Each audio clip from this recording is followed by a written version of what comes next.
लहरों से डरकर नौका पार नहीं होती, कोशिश करने वालों की कभी हार नहीं होती। ये लाइनें देश की बेटी विनेश फोगाट पर सटीक बैठती हैं। जी हाँ, जंतर मंतर से पेरिस ओलंपिक तक का सफर विनेश के लिए मानो किसी महाभारत से कम नहीं था। मगर वो डरी नहीं, वो झुकी नहीं, बस अपनी लड़ाई अटल विश्वास के साथ लड़ी और आज मानो वो जीत गई। नमस्कार, मैं नलिनी सिंह पालीवाल, आप देख रहे हैं न्यूज़ स्कूप। हरियाणा की बेटी का सफर बिल्कुल आसान नहीं था। दरअसल ओलंपिक पदक पक्का करने का अपना सपना पूरा करने से महीनों पहले विनेश फोगाट व्यवस्था से नाराज चल रही थी। लेकिन धमकी, पुलिस हिरासत, प्रदर्शन की अगुवाई करने को लेकर हुई आलोचना भी उनका हौसला नहीं तोड़ सकी। कुश्ती को लड़कों का खेल मानने वाले गांव के लोगों के विरोध का सामना करने से लेकर 9 वर्ष की उम्र में अपने पिता को खोने, रसूखदार खेल प्रशासकों से लोहा लेने तक विनेश ने कई चुनौतियों का सामना किया। हरियाणा के इस धाकड़ का पेरिस तक का सफर आसान नहीं रहा और बहुत कुछ दांव पर था। उसने हालात के आगे घुटने टेकने की बजाय लड़ने का रास्ता चुना और इतिहास रच डाला। मैट के ऊपर और उससे बाहर उन्होंने जिस तरह से चुनौतियों का सामना किया, वो एक मिसाल बनकर उभरी हैं कि हाँ, लड़की है और लड़की वाकई लड़ सकती है। जो कुछ हुआ उसे लेकर लो फील करने की बजाय उन्होंने डटकर सामना किया और अपनी लगन से नई कहानी लिखते हुए ओलंपिक फाइनल्स में पहुंचने वाली पहली भारतीय महिला पहलवान बन गई। इस पूरे दौर में विनेश को विश्वास था कि उनकी लड़ाई सही है। इसके बाद उन्होंने पेरिस ओलंपिक का टिकट कटाने पर फोकस किया, जो एक नई चुनौती थी। उन्हें 53 किलो की बजाय 50 किलो में उतरना पड़ा। ओलंपिक क्वालिफायर से पहले कई ट्रायल मुकाबले हुए और इस बीच उन्हें घुटने की सर्जरी भी करानी पड़ी।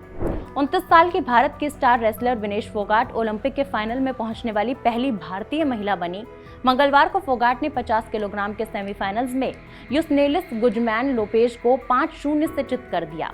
वो जीत की भूख उनके खेल में साफ झलकी कि हाँ, वो किसी भी सूरत में हार नहीं सकती थी। मैट पर विनेश ने एक से एक धोबी पछाड़ मारी। मानो इस बार विनेश का एक अलग ही रूप मैट पर देखने को मिला। आपको याद होगा, अभी पिछले साल तक विनेश को भारतीय कुश्ती महासंघ के पूर्व अध्यक्ष बृजभूषण शरण सिंह के खिलाफ यौन उत्पीड़न के आरोपों को लेकर प्रदर्शन की अगुवाई करने के चलते काफी आलोचनाओं का सामना करना पड़ा। कुश्ती के मैदानों से दूर विनेश और ओलंपिक पदक विजेता बजरंग पूनिया और साक्षी मलिक सहित अनेक साथी पहलवान पिछले साल एक अलग लड़ाई लड़ रहे थे।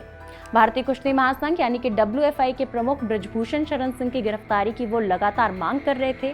इन सभी पहलवानों ने उन पर कई महिला एथलीटों का यौन उत्पीड़न करने का आरोप लगाया था, जिससे ये पूरे देश में खूब चर्चा हुई और विवाद खड़ा हो गया था। इसके बाद भी महिला पहलवानों ने हिम्मत नहीं हारी और पहलवान जंतर मंतर पर डटे रहे। इसके बाद जो तस्वीरें सामने आई, उन्होंने पूरे देश को झकझोर के रख दिया, क्योंकि महिला पहलवानों को जंतर मंतर पर पुलिस के साथ संघर्ष करना पड़ा। पुलिस के द्वारा पहलवानों को खदेड़ा गया, जिसके बाद नीरज चोपड़ा सहित कई एथलीटों ने अपना समर्थन व्यक्त किया। उस समय नीरज ने भी महिला पहलवानों के सपोर्ट करते हुए एक्स पर लिखा था कि मुझे ये देखकर दुख हुआ, इससे निपटने का कोई बेहतर तरीका होना चाहिए। उसके बाद WFI को निलंबित कर दिया गया और बृजभूषण शरण सिंह चुनाव में नहीं खड़े हुए। हालांकि WFI के नए अध्यक्ष चुने गए संजय सिंह को भी पहलवानों के गुस्से का सामना करना पड़ा। लेकिन इस बीच विनेश और इनके साथियों को लोगों ने खूब ट्रोल किया। यहां तक आरोप लगे कि महज कुश्ती संघ की गद्दी पर बैठने के लिए खिलाड़ियों ने यह हथकंडे अपनाए। परिवारवाद की राजनीति और न जाने क्या क्या आरोप। इसी बीच यहाँ तक के कयास लगाए जा रहे थे कि विनेश आगे कभी नहीं खेल पाएंगी, करियर पूरी तरीके से समाप्त हो जाएगा। खैर, सोचा भी कुछ विनेश ने ऐसा ही था। खैर, उस वक्त हालात भी कुछ ऐसे ही थे। देश के लिए मेडल लाने वाली बेटियां जंतर मंतर पर अपने अधिकारों के लिए लड़ रही थी। मामला पुलिस और फिर अदालत तक पहुंचा। विनेश ने अपने साथी पहलवानों के साथ जंतर मंतर पर प्रोटेस्ट किया।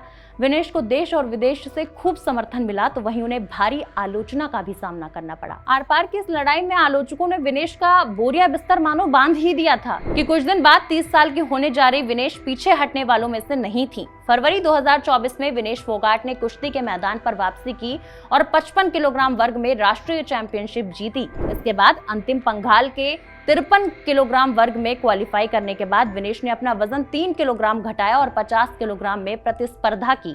एशियाई कुश्ती चैंपियनशिप और एशियाई ओलंपिक खेलों के क्वालिफायर के लिए चयन ट्रायल में लाइटर डिवीजन में विजेता के रूप में उभरी और अप्रैल में विनेश ने एशियाई ओलंपिक क्वालिफायर फाइनल में प्रवेश करके महिलाओं की 50 किलोग्राम श्रेणी में ओलंपिक कोटा अर्जित किया।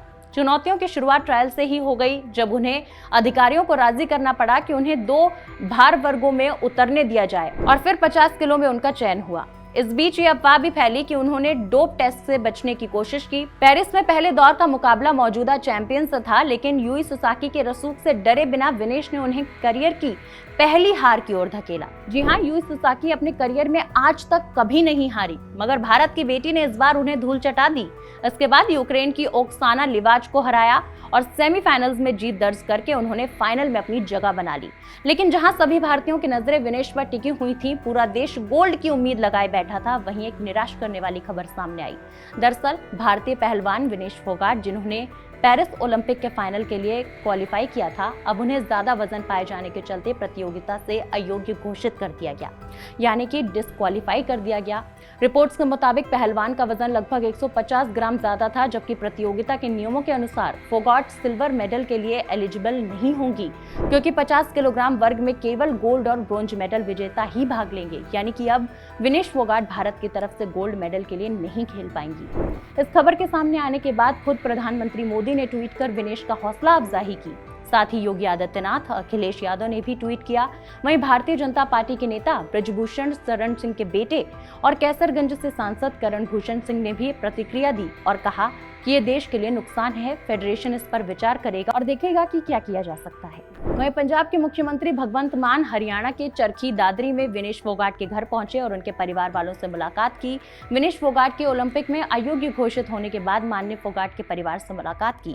खैर कोई नहीं विनेश, हमने आपकी जर्नी से बहुत कुछ सीखा है और सबसे बड़ी बात तो आपने यही सिखाई कि परिस्थितियों के आगे कभी झुकना नहीं है, बल्कि डटकर उसका सामना करना है, डटकर अपनी परिस्थितियों से लड़ना है। और वाकई सारे जहां से प्यारी मेरे भारत की बेटी, प्राउड ऑफ यू विनेश। कहते हैं ना, सफर का मजा भी वही उठा पाता है जो मैदान में उतरा हो।